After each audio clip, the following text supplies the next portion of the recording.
আসসালামু আলাইকুম everyone. I know it's too late, অনেক রাত হয়ে গেছে। আমরা এখনো শুটিং করছি পুতুলের বিয়ে, যেটা নিয়ে আসলে 2 দিন আসলে অনেক কিছু হয়ে গেছে।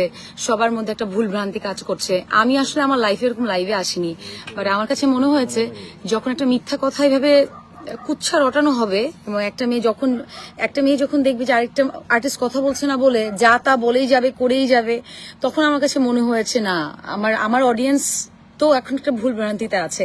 ওইটার জন্য হলেও আমার এটাকে আসলে ক্লিয়ার করাটা খুব important. That's why I am with my team. আমার পাশে আছে রিঙ্কু ভাই, আমার পুতুলের বিয়ের পুরো টিম, নাইম ভাই আছে, শিমুল কাকা আছে, ইচ অ্যান্ড এভরি ওয়ান।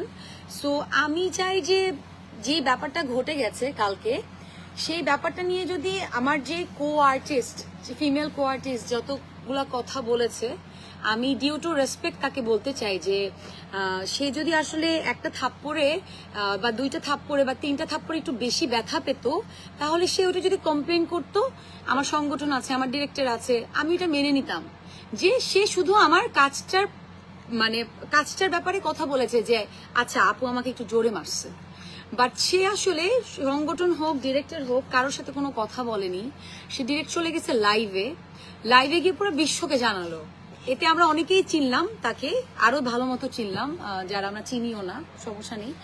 তো যেটা হয়েছে যে আরো অনেক মিথ্যা কুচ্ছা রটানো হচ্ছে, যেটা আমার জন্য 12-15 বছরের ক্যারিয়ারে এটা আমার জন্য অনেক দুঃখজনক। এবং আমার কাছে মনে হয় আমার অডিয়েন্সের এই ভুলভ্রান্তিটা ভাঙানোটা খুব ইম্পর্টেন্ট, যার কারণে আসলে আমি লাইভে আসা। So can you say something? আমার সবচেয়ে খারাপ লাগছে যেটা, যে আমার সেট, আমরা দীর্ঘদিন এই টিম কাজ করছি এবং সবসময় মানসম্পন্ন গল্প বলার চেষ্টা করি, যে অ্যাটলিস্ট রমজান মাস আমরা শুটিং করছি। আমার সেটে মানে একটা ইন্টারভিউ দেখলাম, আমি খুব অবাক হলাম। আমি কালকে শুটিং করছি, শুটিং শেষ করতে পারি নাই, মানে শুটিং পাচ্ছি, যে কারণে স্টিল নাও এখন কয়টা বাজে, এখনো আমরা শুট করছি। যেহেতু আমাদের কালকে শুটিং করার কথা শেষ ছিল, শেষ করতে পারিনি বিধায় আমরা আজকে শুটিং করতে হচ্ছে। তো আমি একটা ইন্টারভিউ দেখলাম যে সেখানে আমার সেটের আর্টিস্ট গাঁজা খাচ্ছে, তার ড্রাইভার দেখছে। এই যে এটা শুনে আমরা সবাই অবাক হলাম। রমজান মাস, একটা আউটডোর লোকেশন আছে, এখানে অনেক ধরনের মানুষ, একটা অ্যাডভোকেটের বাসা, ওনাদের ফ্যামিলি মেম্বার, আমরা লোকেশনটা রেকি করে ম্যানেজ করে ওনাদেরকে এই কাজটা লোকেশন গল্পের কারণে আমরা এই জায়গায় আসি শুটিং করার জন্য। সেই জায়গায় মানে এইরকম একটা এলিগেন্ট, মানে এইরকম একটা কথা বলা, এটা তো আমার জন্য অ্যাজ এ ডিরেক্টর বা আমার টিমের জন্য এটা খুবই বাজে। কারণ রমজান মাস বা রমজান মাস না হোক, মানে জিনিসটা হচ্ছে মানে গাঁজা খাচ্ছে বা উনি যে কথাটা বলছে এটা খুবই ভিত্তিহীন। মানে এখানে তারপর ঢুকলাম, মানে এটা খুবই ভিত্তিহীন।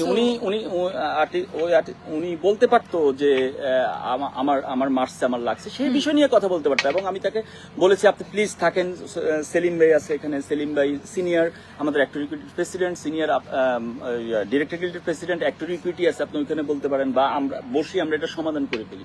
কিন্তু উনি কথা শুনলেন না, উনি গাড়ি নিয়ে বের হয়ে গেলেন। দেন তো আপনারা জানেন।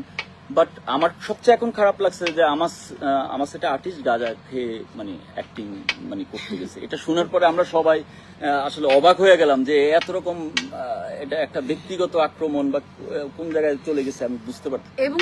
এবং এটা আমাদের খুব খারাপ লাগছে, মানে অ্যাজ এ ডিরেক্টর আমার খুব খারাপ লাগছে যে আমার সেটে এই ধরনের কথা। ড্রাইভারের কথা শুনে সে এটা কেন মন্তব্য করবে? এটা সে কি তার আবার আউটডোরে একটা শুটিং, তারপর সে ড্রাইভারের উপর চাপাই দিল যে আমি ড্রাইভারের মুখে শুনছি। ড্রাইভারের মুখে শুনে পাবলিক প্লেসে কেন এই কথা? সেটাই। আমরা এখানে আমার প্রত্যেকটা টিম মেম্বার আছে, সবাই আমরা একসাথে কাজ করছি। আজকে 5 নম্বর দিন এই শুটিংটা আমরা করছি। তো এই জায়গাটা আমারও মনে হয়েছে যে না, এটা নিয়ে কথা বলা উচিত। এটা ক্লিয়ার করার একটা জিনিস আমি মেইনলি বলতে চাই, আমি আসলে আমার লাইফে কখনো লাইভে আসিনি। আমার কাছে মনে হয়েছে ইট হ্যাজ টু বি স্টপ। হ্যাঁ, সো আমি যেমন একটু আগে আমার ফেসবুকে ঢুকলাম, এন্ড আমার একটা বিষয় একটু বলার আছে যে আমি অবশ্যই আইনি পদক্ষেপ নিব এটার বিরুদ্ধে। যে এত বড় একটা মিথ্যা কথা তার ড্রাইভার যেহেতু দেখেছে, তার ড্রাইভার মানে আইনি পদক্ষেপের আগেও কিন্তু এটা মাথায় রাখতে হবে, আমাদের একটা সংগঠন আছে। আপনার যদি একটু ব্যথা লেগে থাকে, আমার এখানে কাটা, আমার পায়ে কেটে গেছে, আমরা 5 দিন ধরে শুটিং করছি, আমাদের অনেক অ্যাক্সিডেন্টলি আমাদের লেগে যেতে পারে। সো ব্যক্তিগত আক্রমণটা আপনি আমাকে করেছেন, যেটা আমার মনে হয় আমি যদি করতাম তাহলে আসলে আপনি আমার সেটেই থাকতেন না, আমার কাছে এটা মনে হয়েছে। আপনি আমাকে একটা কথা বললেন যে আপনি হঠাৎ করে আমাকে একটা যাওয়ার সময় একটা কথা বলে গেছে, তোমাদের কি মনে আছে যে যাওয়ার সময় বলে গেছে তুমি আমাকে মারলা, আমি এখনই, আমাকে হুমকি দিয়ে গেছে সে যে আমি সাংবাদিকদেরকে জানাবো, প্রেস কনফারেন্স করবো, সামথিং লাইক দ্যাট। সো তার এটা আসলে প্রি প্ল্যান ছিল। আর তাকে যদি আমি মারতামই, সে প্রথম দিন কেন সেটে কমপ্লেন করেনি? আমি তো তাকে মেরেছি for my character, for my story. So আমি যদি তাকে মারতাম, মানে আমি যদি তাকে ব্যক্তিগত আক্রমণই করতাম, সে কিন্তু প্রথম দিন আমার ডিরেক্টরকে বলতে পারতো, আমার ডিরেক্টর আমাকে বলতো, তখন আমরা জিনিসটা সলভ করতাম।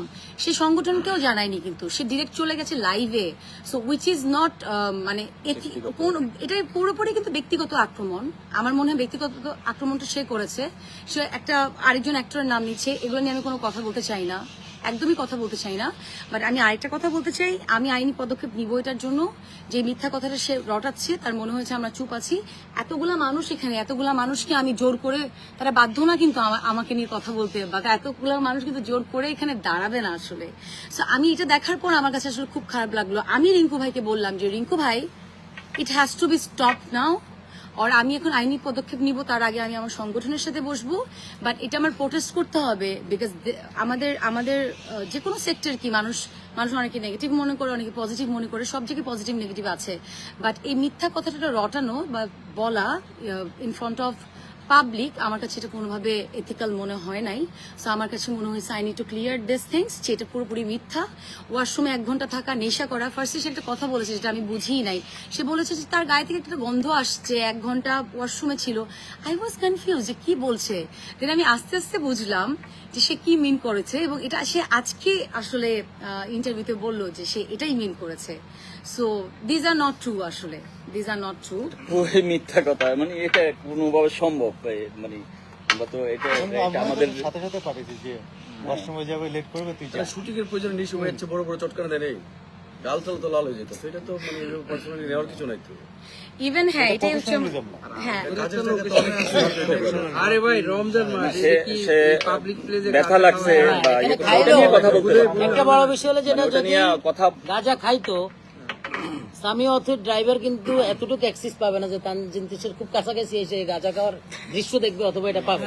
এটা সবচেয়ে বড় একটা ফ্যাক্ট কিন্তু।